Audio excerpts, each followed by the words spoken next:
காய்கறி எல்லாம் போட்டு கோதுமை ரவை உப்புமா குக்கரில் செய்து பார்க்கலாம்.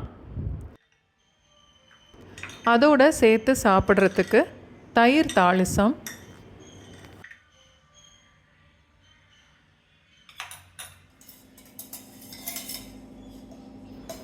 2 டேபிள் ஸ்பூன் அளவுக்கு எண்ணெய், நெய்யில் தாளித்து உப்புமா பண்ணால் கூட ரொம்ப நல்லாயிருக்கும்.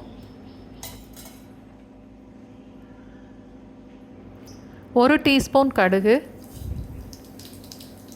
2 டீஸ்பூன் அளவுக்கு கடலைப்பருப்பு,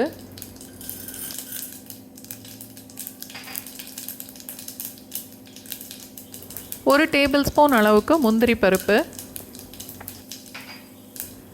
பொடிசாக வெட்டின வெங்காயம், உருளைக்கிழங்கு, பீன்ஸ், கேரட் எல்லாமே 2 டேபிள் ஸ்பூன் அளவுக்கு, பட்டாணியும் 2 டேபிள் ஸ்பூன், 3 இல்லை 4 பச்சை மிளகாய், 1 கொத்து கருவேப்பிலை.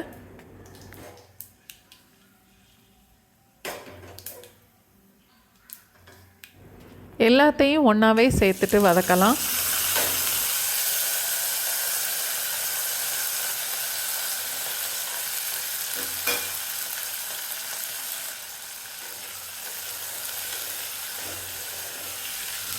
காயெல்லாம் பாதி அளவு வேகிற வரைக்கும் அடுப்பை லோ ஃப்ளேம்லேயே வச்சுட்டு வதக்கணும்.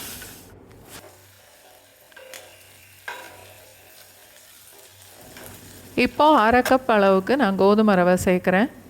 120 ml. 1 நிமிஷம் வரைக்கும் வதக்கிட்டு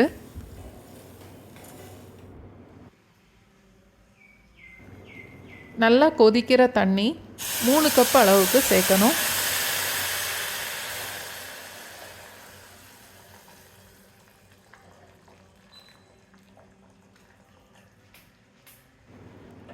தேவையான அளவுக்கு உப்பும் சேர்த்துடலாம்.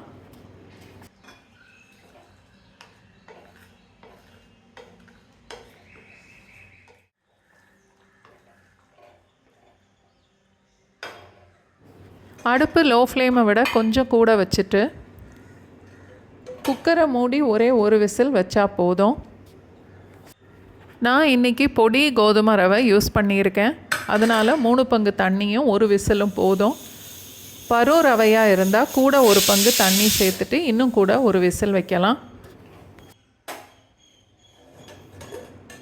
கோதுமை ரவை, காய் எல்லாமே இப்போது நல்லா வெந்திருக்கும்.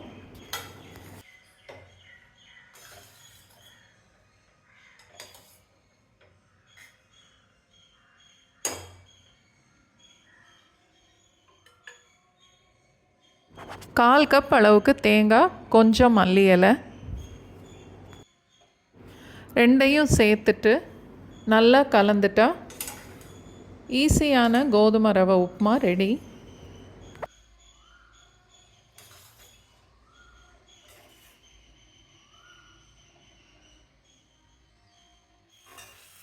அதோடு சேர்த்து சாப்பிட்றதுக்கு ஒரு தயிர் தாளிசம் செய்யலாம்.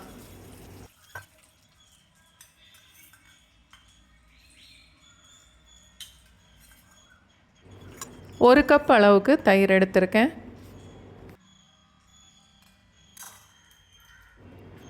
கடுகு, சீரகம், மிளகாய் வத்தல், பெருங்காயம், கருவேப்பிலை தாளிச்சிட்டு இந்த தயிரில் சேர்த்துடணும். தேவையான அளவுக்கு உப்பும் சேர்த்து நல்லா கலந்துட்டு உப்புமாவோடு சேர்த்து சாப்பிட்டு பாருங்கள். இந்த காம்பினேஷன் ரொம்ப நல்லாயிருக்கும்.